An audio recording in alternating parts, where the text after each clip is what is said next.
Materi selanjutnya berkaitan dengan pendidikan karakter. Akan disampaikan oleh Bapak Robi Ramdhani SPD. Kepadanya kami persilahkan.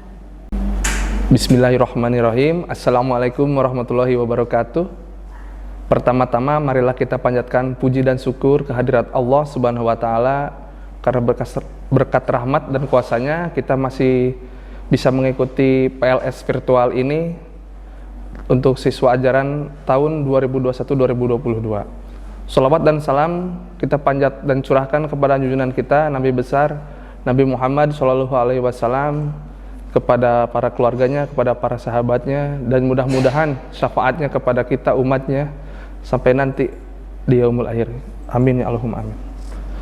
Yang saya hormati Bapak Kepala Sekolah SMK 4 Banjar, yang saya hormati Bapak dan Ibu Wakil Kepala Sekolah SMK 4 Banjar, yang saya hormati Bapak Kasubag TU SMK 4 Banjar, yang saya hormati Bapak dan Ibu guru serta staf tata usaha SMK 4 Banjar, dan yang Bapak banggakan dan Bapak ucapkan selamat datang kepada para peserta didik baru SMK 4 Banjar tahun ajaran 2021-2022. Di sini Bapak akan membawakan materi pendidikan karakter.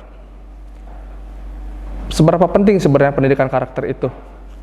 Apakah pendidikan karakter itu hanya ucapan semata atau cuma buayan semata? Pendidikan karakter itu sekarang sangat relevan untuk mengatasi krisis moral yang ada di negara kita. Meningkatnya pergaulan bebas, kebiasaan mencontek, kejahatan terhadap teman, pencurian, ataupun pornografi, semuanya itu termasuk dalam ruang lingkup pendidikan karakter. Secara sederhana, pendidikan karakter dapat didefinisikan sebagai segala usaha yang dilakukan untuk mempengaruhi karakter siswa. Tetapi untuk mengetahui pengertian yang tepat, dapat dimuatkan bahwa pendidikan karakter itu erat kaitannya dengan lingkungan yang ada di sekitar kita. Jadi saat lingkungan yang ada di sekitar kita baik, kita bisa ikut menjadi lingkungan itu baik. Ada pula 9 pilar pendidikan karakter. 9 pilar karakter yang berasal dari nilai-nilai luhur universal, yaitu 1. Karakter cinta Tuhan dan segenap ciptaannya. 2. Kemandirian dan tanggung jawab. 3. Kejujuran, amanah, dan diplomatis. 4. Hormat dan santun. 5. Dermawan, suka, tolong-menolong, dan gotong royong. 6. Percaya diri dan pekerja keras. 7. Kepemimpinan dan keadilan. 8. Baik dan rendah hati. 9. Karakter toleransi, kedamaian, dan kesatuan. Dari ke-9 pilar ini sebenarnya semuanya hampir sama baiknya ya dan utama. Tapi yang Bapak soroti sekarang yaitu adalah hormat dan santun. Pada era sekarang kita bisa lihat sendiri hormat dan santunnya anak-anak masih sangat kurang ya. Maksud dalam artian berbeda karena mungkin sekarang di masa pandemi anak-anak tidak langsung tatap muka dengan guru. Tidak tahu gurunya yang mana, tidak tahu bapak ibunya yang mana, sehingga hormat dan santunnya mungkin agak kurang. Jadi dia tidak tahu. Padahal kalau hitungannya siswa hanya untuk memiliki nilai misalkan contoh kasusnya, dia ujian dapat nilainya 7, kemudian remedial bisa dapat 9, itu mudah ya, cuma dalam seminggu atau 2 minggu bisa. Tapi untuk seperti hormat, santun, etika itu perlu waktu-waktu berbulan-bulan atau itu harus seumur hidup lah. Ibaratnya kalau seumur sikap itu nomor 1 di mana-mana, entah nanti kamu sekolah di sini atau nanti kamu kerja ataupun nanti kamu dimanapun berada, itu adalah nomor 1. Karena itu salah satu pilar dari pendidikan karakter. Kemudian dasar pendidikan karakter ini sebaiknya diterapkan sejak dini ya. Misalkan baik kamu di lingkungan maupun di sekolah, kamu harus terapkan pendidikan karakter tersebut. Namun hal itu emang cukup sulit karena sebagian keluarga barangkali proses pendidikan karakter ini tidak semua paham dan penerapannya pun berbeda-beda. Nah, jadi karena rutinitasnya berbeda, karakternya berbeda, kegiatan berbeda, jadi tidak bisa diterapkan. Namun Bapak di sini berharap dari 9 itu kamu harus bisa menyerapnya satu-satu lah. Misalkan satunya yang tadi itu hormat dan santun itu di mana-mana harus diterapkan. Misalkan ketemu Bapak Ibu guru atau sekarang lagi situasi pandemik nih. Misalkan kalian mau eh, WhatsApp guru atau mau menghubungi guru. Nah, itu harus dengan ada etika dan sopan santun. Contohnya diawali dengan salam.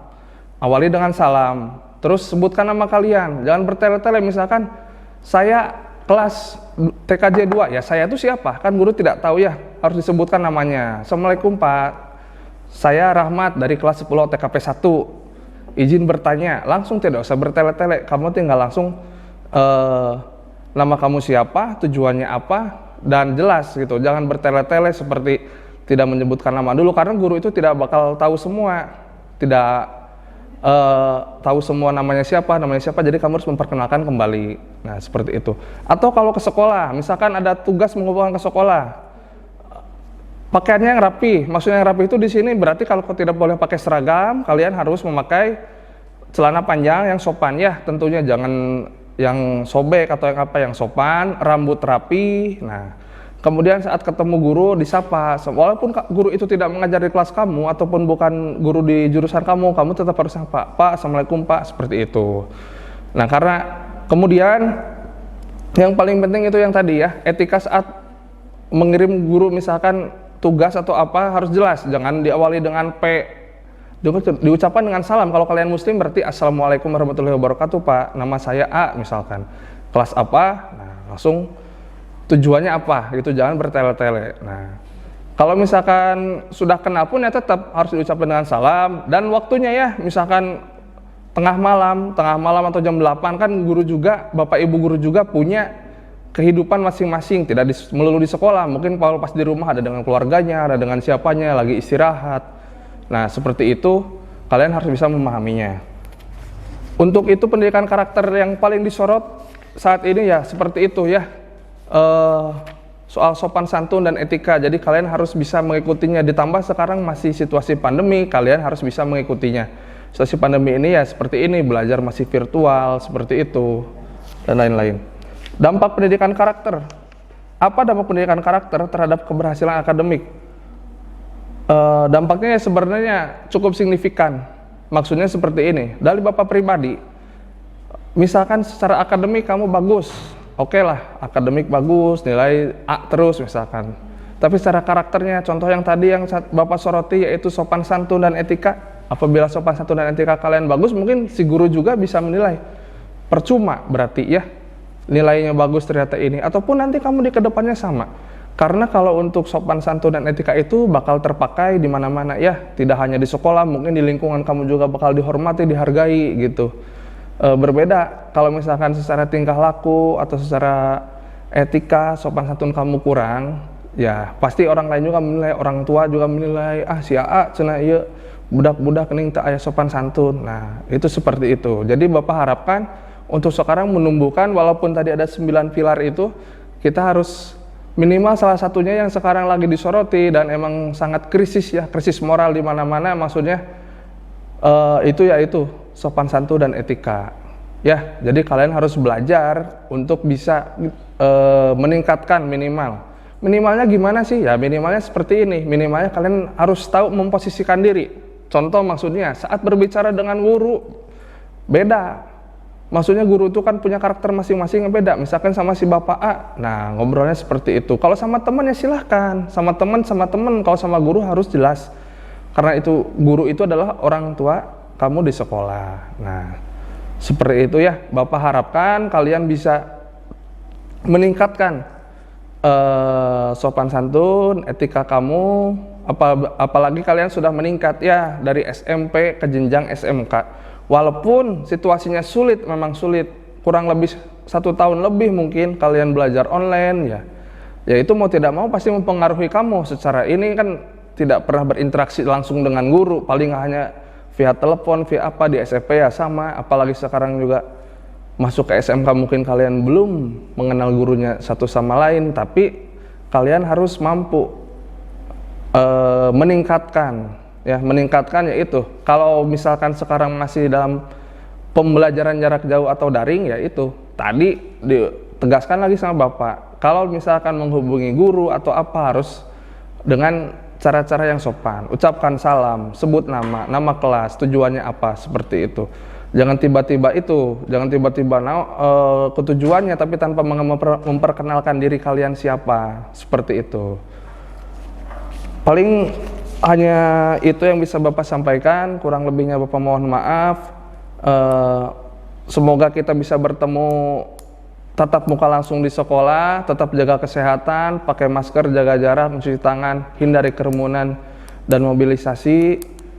Semoga tetap sehat walafiat. Bila taufik wal hidayah. Wassalamualaikum warahmatullahi wabarakatuh.